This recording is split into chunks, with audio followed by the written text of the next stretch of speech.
ನಮಸ್ತೆ. ಬಲಿಷ್ಠ ಭವ್ಯ ಭಾರತದ ಮನೆಗಳೇ, ಜೀವನ ವಾಸ್ತು ಯೂಟ್ಯೂಬ್ ಚಾನಲ್ಗೆ ಸ್ವಾಗತ ಸುಸ್ವಾಗತ. ಹೌಸ್ ಆಸ್ ಪರ್ ವಾಸ್ತು, ಯಾವ ಥರ ಮನೆ ವಾಸ್ತು ಪ್ರಕಾರ ಇದ್ದರೆ ಸರಿ ಹೋಗುತ್ತೆ ಅಂತ ಅನ್ನೋದ್ರ ಬಗ್ಗೆ ವಿಚಾರಗಳ ಬಗ್ಗೆ ಮಾತಾಡ್ತಾ ಬರ್ತಾ ಇದ್ದೀನಿ. ಅದರ ವಿಶೇಷವಾಗಿ ನಿಮಗೆ ಎಲ್ರಿಗೂ ಕೂಡ ಯಾವ ಭಾಗದಲ್ಲಿ ಮಲಗಿದ್ರೆ ಯಾವ ರೀತಿಯಾದಂಥ ಪರಿಣಾಮಗಳು ಬೀರುತ್ತೆ, ಅಲ್ಲಿ ಯಾರು ಮಲಗಿದ್ರೆ ಉತ್ತಮ ಅಂತ ಅನ್ನೋದನ್ನು ಕೂಡ ತಿಳಿಸ್ತಾ ಬರ್ತಾ ಇದ್ದೀನಿ. ಇದರಲ್ಲಿ ಏನಂತಂದರೆ ಹೋದ ವಾರ ಸೌತ್ ಆಫ್ ಸೌತ್ ಈಸ್ಟ್ ಬಗ್ಗೆ ತಿಳಿಸ್ಕೊಟ್ಟಿದ್ದೆ ಅಲ್ವಾ, ಅಂದರೆ ದಕ್ಷಿಣ ಆಗ್ನೇಯದ ಬಗ್ಗೆ ತಿಳಿಸ್ಕೊಟ್ಟಿದ್ದೆ. ಇವತ್ತು ದಕ್ಷಿಣದಲ್ಲಿ, ಪಕ್ಕಾ ದಕ್ಷಿಣದಲ್ಲಿ ಯಾರು ಮಲಗಿದ್ರೆ ಚೆನ್ನಾಗಿರುತ್ತೆ ಅಂತ ಅನ್ನೋದು, ಯಾರಿಗೆ ಜೀವನದಲ್ಲಿ ಮಹತ್ತನ್ನು ಸಾಧಿಸಬೇಕು, ಬೃಹತ್ತನ್ನು ಸಾಧಿಸಬೇಕು, ಉತ್ತಮವಾದಂಥ ಹೆಸರು ಕೀರ್ತಿಯನ್ನು ಪಡಿಬೇಕು ಅನ್ನೋಂಥ ಆಸೆ ಆಕಾಂಕ್ಷೆಗಳು ಇರುವಂತಹ ವ್ಯಾಪಾರಸ್ಥರಾಗಿರ್ಬೋದು ಅಥವಾ ಕೆಲಸ ಕಾರ್ಯಗಳನ್ನು ಮಾಡುವಂಥವರಾಗಿರ್ಬೋದು, ಉನ್ನತ ಹುದ್ದೆಗೆ ಹೋಗಬೇಕು, ಮಹತ್ತರವಾಗಿ ಬೆಳಿಬೇಕು, ನಾನು ಒಳ್ಳೆಯ ಹೆಸರನ್ನು ಮಾಡಬೇಕು, ಕೀರ್ತಿಯನ್ನು ಮಾಡಬೇಕು, ಈ ರೀತಿ ಬಯಸುವಂಥವ್ರು ಏನು ಮಾಡ್ಬೋದು, ಮನೆಯ ದಕ್ಷಿಣ ಭಾಗದಲ್ಲಿ ಮಲಗಬಹುದು. ಮನೆಯ ದಕ್ಷಿಣ ಭಾಗದಲ್ಲಿ ಮಲಗೋದ್ರಿಂದ ಅವರಿಗೆ ಈ ರೀತಿಯಾದಂಥ ಒಂದು ಪ್ರೇರಣೆ ಆಗುತ್ತೆ, ಉತ್ತೇಜನ ಬರುತ್ತೆ, ಶಕ್ತಿ ಬರುತ್ತೆ, ಸಾಮರ್ಥ್ಯ ಬೆಳೆಯುತ್ತೆ, ಜ್ಞಾನ ವಿವೇಕನೂ ಬೆಳೀತಾ ಹೋಗುತ್ತೆ. ಯಾಕೆ ಅಂತಂದಾಗ ದಕ್ಷಿಣ ಅಂತಂದಾಗ ಎಲ್ರಿಗೂ ಗೊತ್ತಿರೋದು ಯಾವುದು, ಯಮ. ಆ ಯಮ ಅಂತಂದರೆ ಏನು? ಯಮ ಅಂತಂತಂದರೆ ಆತ ಸದಾ ಸರ್ವದ ಮಾರಲ್ಸನ್ನು, ಅಂದರೆ ರೀತಿ ನೀತಿ ಪದ್ಧತಿಗಳನ್ನು ಚಾಚು ತಪ್ಪದೆ ಮಾಡುವಂತಹ ಒಬ್ಬ ಮಹಾನ್ ಶಕ್ತಿಶಾಲಿ ಯಮ. ಮತ್ತೊಂದು ಏನಾಗುತ್ತೆ ಅಂತಂದರೆ ಯಮನಿಗೆ ಅಂತಂದಾಗ ಈ ಒಂದು ಲಿಮಿಟೇಷನ್ಸ್, ಏನೇನೇ ಮಾಡೋದರೂ ಅದಕ್ಕೊಂದು ಲಿಮಿಟೇಷನ್ಸ್ ಇರಬೇಕು. ಮತ್ತೊಂದು ಎಲ್ಲನೂ ಕೂಡ ಡಿಫೈನ್ ಮಾಡಿ ಮಾಡುವಂಥದ್ದು, ಇದು ಹೀಗೆ ಇರಬೇಕು, ಲೋಕ ಪರಿಪಾಲನೆ ಮಾಡ್ಬೇಕಾದ್ರೆ ಏನೇನು ಹೆಂಗಿರಬೇಕು ಅದು ಹಂಗಂಗೆ ಇರಬೇಕು ಅಂತನ್ನೋದನ್ನು ತಿಳಿಸುವಂತಹ, ಪಾಲನೆ ಮಾಡ್ತಾ ಇರುವಂತಹ ಒಂದು ದೈವಿ ಶಕ್ತಿ ಯಾವುದು ಅಂತಾರೆ ಯಮ. ಸೊ ಹಾಗಾಗಿ ಯಾರು ಯಮ ನೋಡಿ, ಹೆಂಗೆ ಯೋಗದಲ್ಲೂ ಕೂಡ ಬರುತ್ತೆ ಯಮ ನಿಯಮ ಅಂತಲೂ ಬರುತ್ತೆ. ಸೊ ಅದರಲ್ಲಿ ಯಮ ಅಂತ ಬಂದಾಗ ಸೋಷಿಯಲ್ ಡಿಸಿಪ್ಲಿನ್ ಅಂತಲೂ ಕೂಡ ತಿಳಿಸ್ತಾ ಇರುತ್ತೆ. ಆ ಸೋಷಿಯಲ್ ಡಿಸಿಪ್ಲಿನನ್ನು ಕೊಡುವಂಥದ್ದು ಈ ಯಮ. ಹಾಗೆಯೇ ಈ ಯಮ ಏನು ಮಾಡ್ತಾ ನಮಗೆ ಜೀವನದಲ್ಲಿ ಒಂದು ಎಥಿಕ್ಸನ್ನು, ಮಾರಲ್ಸನ್ನು, ಪ್ರಿನ್ಸಿಪಲ್ಸನ್ನು ಕೊಡುವಂಥದ್ದು. ಮತ್ತೊಂದು ಜೀವನದಲ್ಲಿ ಇದನ್ನು ಇಷ್ಟಕ್ಕೆ ಎಷ್ಟು ಮಾಡಬೇಕು ಅಷ್ಟಕ್ಕಷ್ಟೇ ಮಾಡಬೇಕು. ಮತ್ತೊಂದು ಕರ್ತವ್ಯ ಪಾಲನೆ ಬಹಳ. ಯಮ ಯಾವುದೇ ಕಾರಣಕ್ಕೂ ಯಾರಿಗೂ ಮುಲಾಜ್ ನೋಡೋದಿಲ್ಲ. ತಾನಾಯಿತು, ತನ್ನ ಬಾಳಾಯಿತು, ತನ್ನ ಕೆಲಸವನ್ನು ತಾನು ಮಾಡ್ತಾನೆ ಇರ್ತಾನೆ, ಯಾರು ಬೇಕಾದ್ರೂ ಆಗಿರ್ಬೋದು. ಅದೇ ರೀತಿ ಯಾರು ಮಾಡ್ತಾ ಹೋಗ್ತಾ ಇರ್ತಾರೋ ಅವರಿಗೆ ಜೀವನದಲ್ಲಿ ಹೆಸರು ಮತ್ತು ಕೀರ್ತಿ, ಕಟ್ಟಿಟ್ಟ ಬುತ್ತಿ. ಮತ್ತು ಇದೇ ಭಾಗದಲ್ಲಿ ಮತ್ತೊಬ್ಬ ಬರ್ತಾನೆ, ಇನ್ನೊಂದು ದೇವತೆ ಯಾವ್ದು ಬರುತ್ತೆ ಅಂತಂದರೆ ಗೃಹಸ್ಥಾಕ್ಷ ಅಂತಂದ್ಬಿಟ್ಟು. ಈ ಗೃಹಸ್ಥಾಕ್ಷ ಏನಂತಂತಂದರೆ ಎಲ್ಲದಕ್ಕೂ ಕೂಡ ಒಂದು ಇತಿಮಿತಿಯನ್ನು ಇಟ್ಕೊಂಡಿರ್ತಾನೆ. ಆ ಇತಿಮಿತಿಯನ್ನು ಮೀರಿ ಹೋಗೋದಿಲ್ಲ. ಹಾಗೆಯೇ ಸೊ ಈತ ಏನೇನು ಮಾಡ್ತಾ ಇರ್ತಾನೆ ಅಂತಂದರೆ ಡಿಫೈನರ್. ಸೊ ಇದನ್ನು ಹೀಗೆ ಮಾಡಬೇಕು, ಇದನ್ನು ಹೀಗೆ ಮಾಡಬೇಕು, ಯಾವ ಕೆಲಸವನ್ನು ಯಾವ ರೀತಿ ಮಾಡಬೇಕು ಅದೇ ರೀತಿಯಲ್ಲೇ ಮಾಡೋದಕ್ಕೆ ಪ್ರೇರೇಪಣೆಯನ್ನು ಕೊಡ್ತಾ ಇರ್ತಾನೆ. ಮತ್ತು ಲಿಮಿಟೇಷನ್ಸ್ಗಳನ್ನ ಇಡ್ತಾನೆ. ಈ ಕೆಲಸ ಇಷ್ಟ ಮಾಡಬೇಕು, ಈ ಕೆಲಸ ಇಷ್ಟ ಮಾಡಬೇಕು.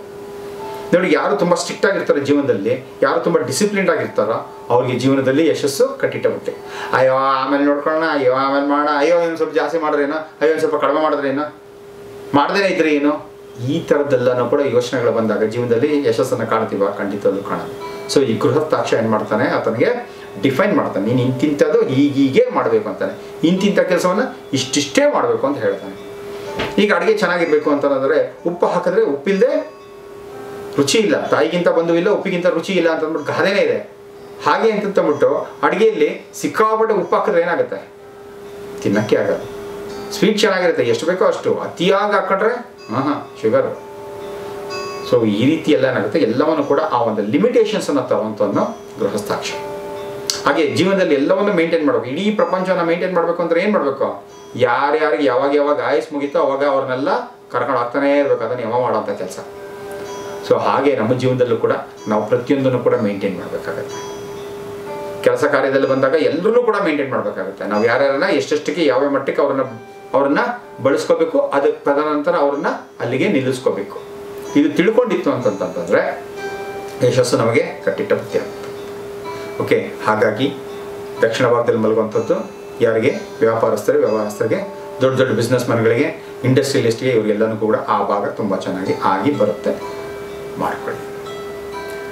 ಮತ್ತೊಬ್ಬರು ಪ್ರಶ್ನೆ ಏನು ಅಂತ ಕೇಳಿದರೆ, ಸೌತಲ್ಲಿ ಅಂದರೆ ಅವ್ರಿಗೆ ದಕ್ಷಿಣದಲ್ಲಿ ಪೂಜಾ ರೂಮ್ಗೆ ದಕ್ಷಿಣದಿಂದ ಬಾಗಿಲಿದೆ, ಉತ್ತರದ ಕಡೆಗೆ ದೇವರಿಟ್ಟಿದ್ದೀವಿ, ಓಕೆನಾ ಅಂತ ಕೇಳ್ತಾರೆ. ಖಂಡಿತವಾಗ್ಲೂ ತುಂಬ ಕರೆಕ್ಟಾಗಿದೆ. ಸರಿ, ದಕ್ಷಿಣ ಭಾಗದಿಂದ ಎಂಟ್ರೆನ್ಸ್ ತೊಗೊಂಡ್ರೆ ಉತ್ತರ ಭಾಗದಲ್ಲಿ ಪೂಜಾ ಇಡ್ತೀರಿ.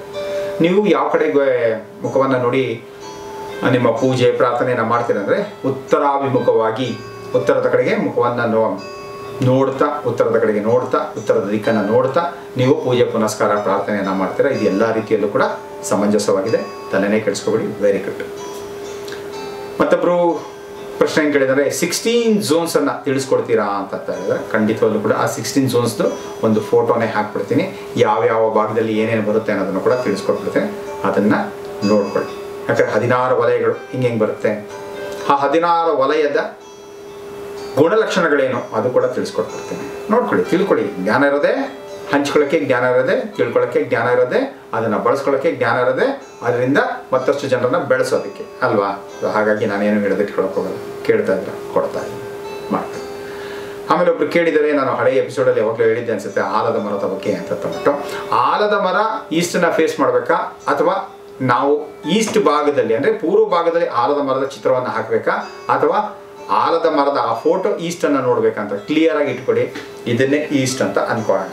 ಓಕೆ, ಈ ಈಸ್ಟ್ ಭಾಗದಲ್ಲಿ ಫೋಟೋ ಹಾಕ್ತೀರಾ. ಫೋಟೋ ಹಾಕಿದಾಗ ಏನಾಗುತ್ತೆ, ಆ ಆಲದ ಮರ ವೆಸ್ಟನ್ನು ನೋಡುತ್ತೆ. ಅಂದರೆ ಪೂರ್ವ ಭಾಗದಲ್ಲಿ ಹಾಕ್ತೀರಾ, ಅದು ಪಶ್ಚಿಮವನ್ನು ನೋಡ್ತಾ ಇರುತ್ತೆ. ನೀವು ಯಾವುದನ್ನು ನೋಡಬೇಕು, ನೀವು ಆಲದ ಮರದ ಆ ಚಿತ್ರ ನೋಡಬೇಕು ಅಂತಂದರೆ ನೀವು ಪೂರ್ವ ಭಾಗದಲ್ಲಿ ನೋಡ್ತೀರ. ಯಾಕಂದರೆ ಪೂರ್ವ ಭಾಗ ನಮಗೆ ಸೋಷಿಯಲ್ ಕನೆಕ್ಟಿವಿಟಿಯನ್ನು ಕೊಡುತ್ತೆ, ಸಾಮಾಜಿಕವಾದಂತಹ ಒಂದು ನಮಗೆ ಸಂಬಂಧಗಳನ್ನು ಕೊಡುವಂಥದ್ದು ಪೂರ್ವ ಭಾಗ. ಹಾಗಾಗಿ ಪೂರ್ವ ಭಾಗದ ಕಡೆ ನೀವು ನೋಡಬೇಕು, ಆಲದ ಮರವನ್ನು ನೋಡಬೇಕು. ಆಲದ ಮರದ ಮಹಿಮೆ ಎಲ್ರಿಗೂ ಗೊತ್ತಿರುವಂಥದ್ದು ಅಲ್ವಾ. ಆಲದ ಮರದಿಂದ ಮೇಲಿಂದ ಬೇರುಗಳು ಬರುತ್ತೆ, ಮತ್ತಷ್ಟು ಮಗದಷ್ಟು ಬೆಳಿತಾನೆ ಹೋಗ್ತಾರೆ. ಹಾಗಾಗಿ ನಮ್ಮ ಸಂಬಂಧಗಳು ಕೂಡ ಯಥೇಚ್ಛವಾಗಿ ಉತ್ತಮರ ಜೊತೆ ಹೆಚ್ಚೆಚ್ಚು ಬೆಳೀತಾ ಹೋಗಬೇಕು. ನಮ್ಮ ಕಡೆಯಿಂದ ಉತ್ತಮ ಕಾರ್ಯಗಳು ಹೆಚ್ಚೆಚ್ಚು ಆಗ್ತಾ ಹೋಗಬೇಕು ಅಲ್ವಾ. ಸೊ ಇದು ಅದರ ಒಂದು ದ್ಯೋತಕ ಅಂತಂದರೆ ಸಿಗ್ನಿಫಿಕೆನ್ಸು ಆ್ಯಂಡ್ ರೆಫರೆನ್ಸ್. ಸೊ ಅದನ್ನು ನೋಡಿದ ತಕ್ಷಣ ನಮ್ಗೆ ಅನಿಸ್ಬೇಕು, ನಾವು ಒಳ್ಳೆ ಕಾಂಟ್ಯಾಕ್ಟ್ಸನ್ನು ಜನಗಳ ಜೊತೆ ಬೆಳೆಸ್ಕೋಬೇಕು. ಆ ಒಳ್ಳೆ ಕಾಂಟ್ಯಾಕ್ಟಿಂದ ನಾವು ಜೀವನದಲ್ಲಿ ಚೆನ್ನಾಗಿರಬೇಕು, ಒಳ್ಳೊಳ್ಳೆ ಕೆಲಸ ಕಾರ್ಯಗಳನ್ನು ಮಾಡ್ತಾ ಹೋಗಬೇಕು, ಸಮಾಜಮುಖಿಯಾಗಿ ಆಗಿರಬೇಕು. ಸಮಾಜ ಚೆನ್ನಾಗಿತ್ತು ಅಂದರೆ ಆ ಸಮಾಜದ ಒಂದು ಭಾಗ ಆದಂಥ ನಾನು ಕೂಡ ಚೆನ್ನಾಗಿರ್ತೀನಿ ಅಂತ ಭಾವನೆಯಿಂದ ಅದನ್ನು ನೋಡ್ತಾ ಮುಂದುವರಿತಾ ಹೋಗಬೇಕಾಗುತ್ತೆ. ಓಕೆ, ಸೊ ಭಗವಂತ ಎಲ್ರಿಗೂ ಕೂಡ ಆಯುಷ್, ಆರೋಗ್ಯ, ಉಲ್ಲಾಸ, ಉತ್ಸಾಹ, ಅಷ್ಟೈಶ್ವರ್ಯಗಳನ್ನು ಸಮೃದ್ಧಿಯಾಗಿ ಕೊಡಲಿ ಅಂತ ಕೇಳ್ಕೊಳ್ತಾ ನಮಸ್ತೆ, ಜೈ ಹಿಂದ್.